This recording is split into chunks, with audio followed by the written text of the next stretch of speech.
Hello, नमस्कार, सत श्री अकाल और केम छो। और जो भी जिस भाषा में समझता है उसी भाषा में उसको नमस्कार। आज का ये वीडियो बहुत ही महत्वपूर्ण है क्योंकि इसमें हम लोग करने वाले हैं एनसीईआरटी मैथ्स का सॉल्यूशन। शुरुआत करेंगे चैप्टर 1 से और एक वीडियो में चैप्टर को क्लियर करेंगे, 1 चैप्टर को, फिर अगले वीडियो में 2nd चैप्टर को, और एक प्लेलिस्ट बना दिया जाएगा जिसको देख करके आप रिवीजन कर सकते हैं। तो चलिए शुरुआत करते हैं। स्क्रीन पे आपको सवाल दिखता जाएगा, वहाँ से आप मैच कर सकते हो और फिर आप पहले बनाओ और जब ना बने तो मुझसे मिला लेना, ठीक है, कि मैंने कैसे बनाया है। तो पहला सवाल जो आपके स्क्रीन पे दिख रहा होगा वो सवाल है, is 0 A rational number, can you right it in the form of p by q where p and q are integer and q is not equal to 0। अब इसका आंसर कहाँ से मिलेगा? तो इसका आंसर हमको मिलेगा रेशनल नंबर के डिफिनीशन से। अब रेशनल नंबर का डिफिनीशन बहुत ही आसान है और सबको याद भी होगा। ए नंबर है एक प्रकार का विच इज रिटन, जिसको लिखा जा सकता है, which is written in the form of, और किस रूप में लिखा जा सकता है, in the form of p by q, यानी उसको p by q के फॉर्म में लिखा जा सकता है। ठीक, सिंपल बात, यानी बटा के फॉर्म में। और क्या खासियत इसकी होनी चाहिए? Where p and q are integers. p और q क्या होना चाहिए? इंटीजर होना चाहिए। ठीक है, समझ में आ गया इतना। और इंटीजर का डिफिनीशन तो आपको मालूम ही है, सारा नेचुरल नंबर 0 और नेचुरल नंबर का ऑपोजिट, यानी प्लस वाला पूरा और उसमें 0 भी हो गया और 1 से लेकर इन्फिनिटी तक, और फिर 1 है तो उसका अपोजिट क्या होगा? -1, 2 का -2, 3 का -3, इस तरीके से। तो ये सब मिला करके जो कलेक्शन बनता है उसको इंटीजर कहा जाता है, जिसको जेड से डिनोट करते हैं, आपको मालूम होगा। तो एक ऐसा नंबर जिसको हम p by q के रूप में लिख सकते हैं, जहाँ पर p और q क्या हो? इंटीजर हो, और साथ में क्या हो? And q is not equal to 0। q का 0 होना क्या है यहाँ पर आवश्यक नहीं है, यानी q 0 नहीं होगा। मैंने कैपिटल लिखा है, यहाँ पे आप स्मॉल लिख लो, बिकॉज यहाँ पे हमने स्मॉल ही मान के ले चला है। ऐसा कारण क्या है कि q को 0 नहीं बोला गया है, कि q 0 नहीं होगा? इसको थोड़ा एक्सप्लेन कर लेते हैं। जैसे अगर मान लीजिए मैं ऊपर 0 लिखता हूँ और नीचे 2 लिखता हूँ, तो ये पॉसिबिलिटी है कि 2 के टेबल में 0 आ जाएगा, है ना? कितना टाइम्स? 0 टाइम्स, 2 0 जा 0 हो जाएगा ना। किसी भी संख्या में 0 से अगर हम मल्टीप्लाई करेंगे 0 आता है, तो ये सोल्व हो करके 0 लिखा जा सकता है। तो ये पॉसिबिलिटी बनती है। लेकिन अगर हम इसको उल्टा करेंगे, यानी 2 by 0 लिखते हैं, और मैं क्या बोलूँगा? 0 के टेबल में क्या आना चाहिए? 2 आना चाहिए। 0 के टेबल में क्या आना चाहिए? 2 आना चाहिए। आएगा? नहीं आएगा। तो ये नॉट डिफाइंड है ना, ये पॉसिबल नहीं है। तो यही आपको समझना है विद्यार्थी, कि ये पॉसिबल यहाँ पर नहीं है। तो इसीलिए Q को बोला गया कि ये 0 नहीं हो सकता है, नीचे वाला 0 नहीं हो सकता है। अब एग्जाम्पल में क्या आ जाएगा? तो देखिए यहाँ पे मैंने पहला ही एग्जाम्पल क्या दिया है, 0 by 2, यानी 0 आ सकता है ना। और 0 के नीचे हम 1 ले सकते हैं, 0 के नीचे 2 ले सकते हैं, 0 के नीचे कुछ भी ले सकते हैं, है ना। अब इनफाइनाइट तक कुछ भी हम ले सकते हैं।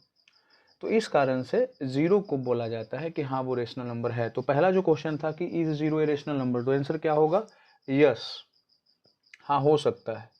और कारण में क्या लिखेंगे? तो कारण में लिखेंगे बिकॉज, क्योंकि 0 इज रिटेन एज, है ना, p by q, क्योंकि उसको p by q के रूप में लिखा जा सकता है, where q is not equal to 0।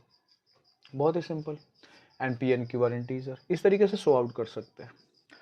अब मैंने यहाँ पे जो लिखा हुआ है 0.1, तो ये तो p by q के फॉर्म में है, और ये दोनों क्या है? इंटीजर है। तो सारे शर्तें जो हैं रेशनल नंबर की, जो शर्त है, बोला गया कि भाई ये चीज़ फॉलो करना चाहिए रेशनल नंबर को, उस सब शर्त यहाँ पे ये फॉलो कर रहा है कि नहीं? जवाब आपका आएगा कि हाँ सर फॉलो तो कर रहा है। सो 0 एक रेशनल नंबर है। कोई तकलीफ यहाँ पे? तो कोई भी ऐसा नंबर जो p by q के रूप में होगा वो रेशनल में आएगा। एक कन्फ्यूजन सिर्फ 0 में होता है, जो आपको क्लियर हो चुका है। ठीक है, चलिए अब बढ़ते हैं आगे। अब एक सवाल आता है, मैं यहाँ पे सवाल पहले बतला देता हूँ।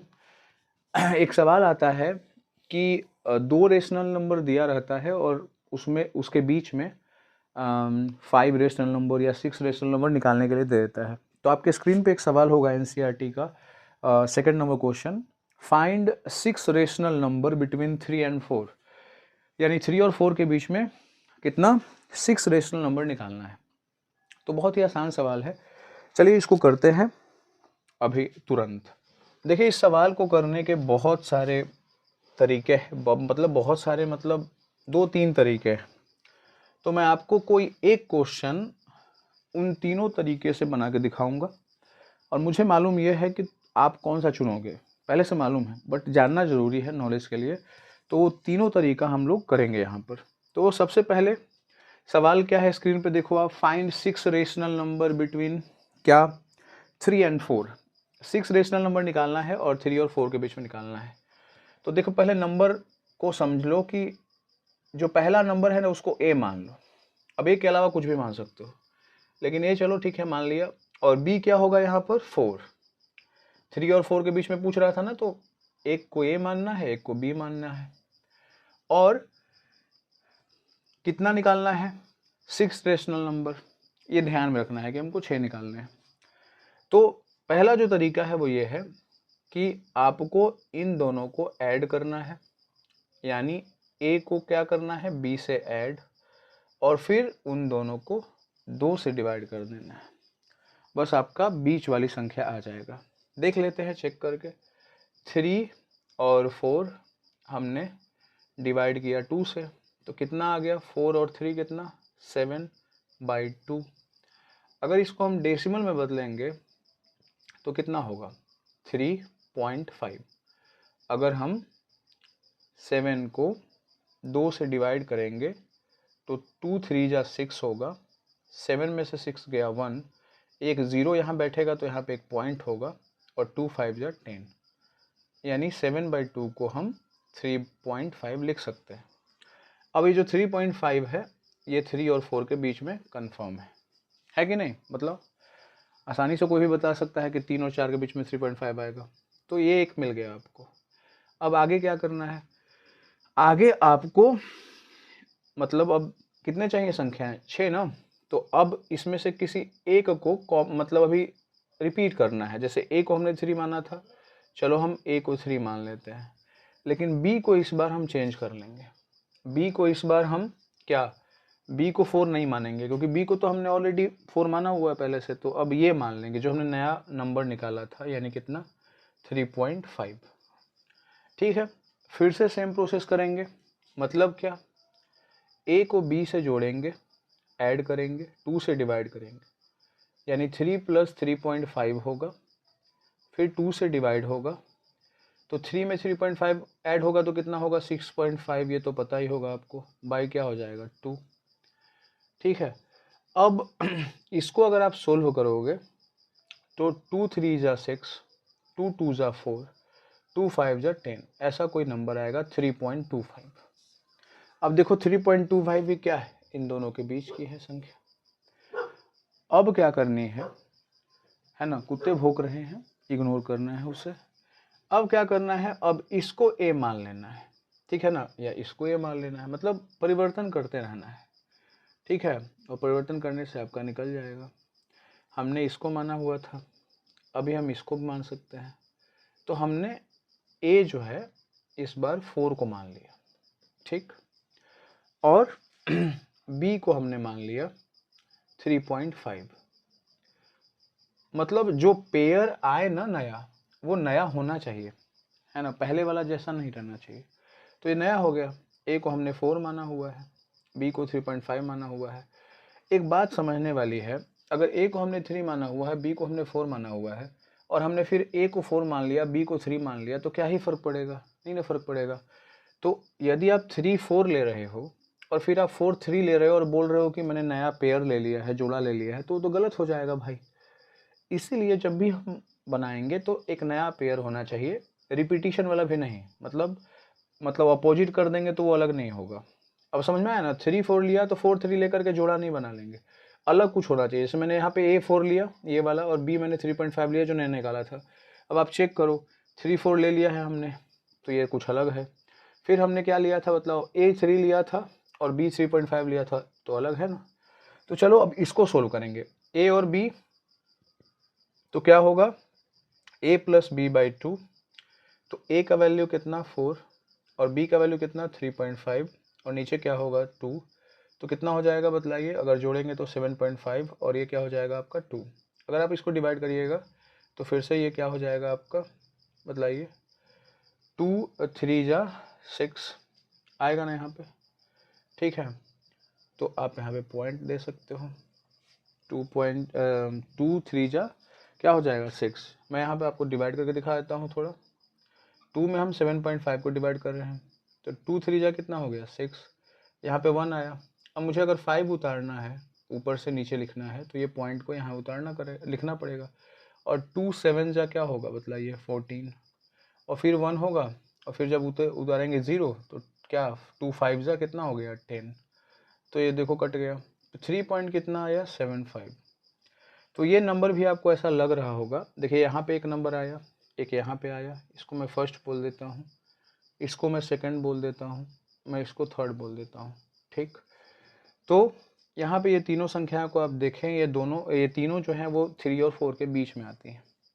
इसी तरीके से 3 और भी आप निकाल सकते हैं पेयर बना के, लेकिन ज़्यादातर ये तरीका यूज किया जाता है जब आपको 2 संख्या निकालनी होती हैं या 3, उससे ज़्यादा संख्या निकालनी होती हैं तो दूसरा तरीका यूज कर लेते हैं, क्योंकि आप देख रहे हैं कि ये बहुत लंबा जा रहा है।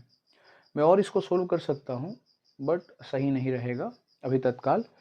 और चलिए अब इसी क्वेश्चन को करते हैं अगले तरीके से। पहला तरीका जान लेने के बाद चलिए अब जानते हैं दूसरा तरीका। दूसरा तरीका कैसे बनेगा, a = 3 लिखिए, b = 4 जैसा आपने पहले तरीके में किया था, बट एक चीज़ आपको यहाँ पे एक्स्ट्रा करनी है, आपको n लिखना है।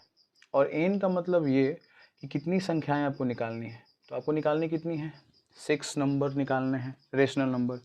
एक बहुत ही बढ़िया पॉइंट है कि 2 रेशनल नंबर के बीच में इनफाइनाइट क्या रेशनल नंबर होते हैं, सो आप कितना भी निकाल सकते हैं, 6 ही निकालना है। तो n = हमने क्या लिख लिया 6। अब क्या करना है, दोबारा a को यहाँ पे नोट करना है और इसको p/q के रूप में डिनोट करना है। कैसे कर सकते हैं, ऊपर 3 है तो नीचे क्या करना पड़ेगा 1 लगाना पड़ेगा क्योंकि कुछ भी नहीं है। उसी तरीके से यहाँ पे b का वैल्यू कितना है 4, तो ऊपर नहीं है मतलब नीचे कुछ नहीं है तो 1 लगाया हमने। अब जितनी संख्या आपको चाहिए, मतलब 6 चाहिए आपको, 6 चाहिए, तो उससे एक ज़्यादा यानी कितना से 7 से ऊपर नीचे आपको क्या करना है मल्टीप्लाई करना है। बहुत ही सिंपल, ऊपर नीचे आपको एक ज़्यादा से गुना करना है। तो यहाँ पे 3 7 जा कितना होगा 27, नीचे 7 1 जा क्या हो जाएगा 7, और फिर यहाँ पे 7 4 जा कितना हो जाएगा 28 और 7 1 जा क्या हो जाएगा आपका 7।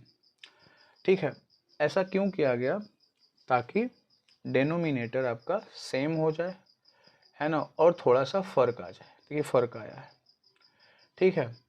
तो डिनोमिनेटर तो पहले से सेम था, इसका भी 1 था, इसका भी 1 था, ठीक है ना, लेकिन ये 3 था और ये 4 था, तो इसके बीच में संख्या कहाँ से मिलेगा। तो जितना संख्या आपको चाहिए यानी 6, उससे एक ज़्यादा से ऊपर नीचे आपको क्या करना होगा, गुना करना होगा, मल्टीप्लाई करना होगा। देखो दोनों में हमने गुना किया है। फिर जो आया है यानी 21/7 और 28/7, इसके बीच में 6 नंबर को आप आराम से फाइंड आउट कर सकते हैं। तो क्या होगा 21 के बाद क्या होगा 22/7, 21/7 नहीं लिख सकते हैं क्योंकि ये बिटवीन में नहीं आएगा। फिर क्या होगा 23/7, फिर 24/7, नेक्स्ट क्या होगा 25/7, 26/7 और 27/7 होगा। ठीक है, फिर से आपको मधुर ध्वनि सुनाई दी होगी, फिर से इग्नोर करना है। तो ये सबसे बेस्ट तरीका होता है कि अगर डिनोमिनेटर सेम आपका नहीं है तो पहला काम करिए डिनोमिनेटर सेम, और अगर पहले से सेम है तो जितना आपको चाहिए उससे एक ज़्यादा से ऊपर नीचे मल्टीप्लाई करिए, यू फाइंड आउट द, है ना, जो वैल्यू आप चाहते हो, जितना रेशनल नंबर आप चाहते हो वो निकाल सकते हो। क्लियर बात हो गई। इसके अलावा भी एक तरीका है ना, जो बहुत ही महत्वपूर्ण है, जो समझने लायक है। वो क्या है, देखो अगला जो तरीका है वो इससे भारी है, लेकिन जो फर्स्ट तरीका था उससे आसान है। तो मैं उसको बोलता हूँ कि वो भाई मीडियम लेवल का है ना, हायर लेवल है उसका ना लोअर। ये जो तरीका अभी बतलाया ये तो लोअर लेवल का है ना, ये तो बहुत आसानी से सीख गए होगे। ठीक है ना, तो दोबारा कर लेते हैं। क्या है भाई, a इज इक्वल टू क्या 3, b इज इक्वल टू क्या 4। ये थर्ड तरीका मैं बतला रहा हूँ आपको। और जितनी संख्याएं आपको निकालनी है n इज इक्वल टू 6 आप लिख लो। ठीक, अब क्वेश्चन देखना यही दिया हुआ है। अब आगे बढ़ते हैं। आगे क्या, अब इसमें क्या है, आपको एक नया नंबर निकालना होगा। वो आप उसको d से डिनोट कर सकते हो या किसी और भी नंबर से डिनोट कर सकते हो, बट इन तीनों के अलावा करना होगा। तो मैंने d चुना है, और वो d निकालता है कैसे, जो बड़ा है यानी कौन, b 4 बड़ा है ना, उसमें से जो छोटा है यानी a उसको माइनस करो और उसमें डिवाइड कर दो n से। करते हैं, कितना है 4 है b, माइनस a कितना है 3 और n कितना है 6। तो 4 में से 3 गया, कितना हो गया 1, और नीचे कितना हो गया 6, तो 1/6। तो हमारा क्या निकल गया, d निकल गया। अब क्या करेंगे, अब बहुत ही सिंपल तरीका है, a में d को ऐड कर देंगे। ये जो नंबर नया निकाला है ना उसको ऐड कर लेंगे, तो a प्लस डी।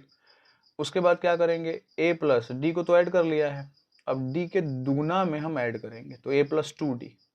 फिर तीसरा अगर नंबर निकालना है तो क्या होगा, a plus 3d। Next number क्या होगा, a plus 4d। Next number क्या होगा, a प्लस 5d, है ना। और उसके आगे क्योंकि 6 नंबर निकालने हैं तो 1 प्लस क्या हो जाएगा 60। तो देखो आराम से आप निकाल सकते हो, है ना।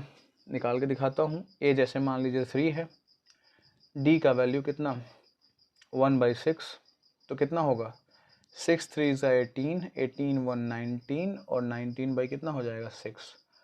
आपको आता है ना ऐड करने फ्रैक्शन को, बस आप ऐड करोगे तो 19/6 आ जाएगा। अगर इसको आप सोल्व करोगे 19/6 को, तो 6 3 ज़ा 18 आएगा, और फिर 0.1 एंड समथिंग ऐसा कुछ आएगा। तो 3.1 आ रहा है ना। इसके बाद भी कुछ आएगा तो 3 और 4 के बीच में ही तो आएगा ना। देखो निकल गया, है ना।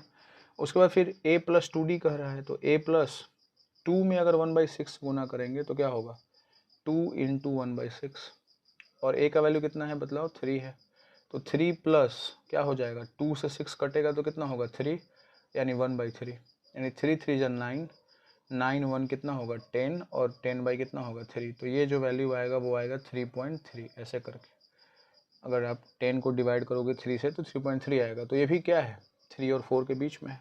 ऐसे ही फिर नेक्स्ट निकालो, a प्लस 3 इंटू डी का वैल्यू कितना 1/6, तो 3 से 6 कटेगा तो 2 हो जाएगा। a का वैल्यू कितना 3 लेना है, तो 3 प्लस 1 बाई क्या हो गया 2, 2 3 जा 6, 6 1 7, 7/2, तो 2 3 जा 6 और 3.5, देखो 3.5 आ गया। 3 और 4 के बीच में 3.5 आता है। और ऐसे ही आप जितना चाहते हो उतना निकाल सकते हो, बहुत ही ईजी हो जाएगा इस तरीके से अगर आप बनाते हो तो। कोई दिक्कत अगर है तो बोलो। अब आपके स्क्रीन पे ऐसा ही सवाल सेकंड नंबर जैसा है, बट मैंने अभी आपको 3 तरीका बतलाया है। अब मैं 3 तरीका आपको बतलाने वाला नहीं, अब मैं आपको डायरेक्ट आंसर बतलाऊंगा एक ही तरीका से, और मैं वही तरीका यूज करूंगा जो आपका फेवरेट है ना, और अभी तक हो चुका होगा फेवरेट अगर नहीं है तो, और मुझे जहाँ तक लगता है पहले से होगा। क्या सवाल है, find 5 rational number between 3/5 and 4/5।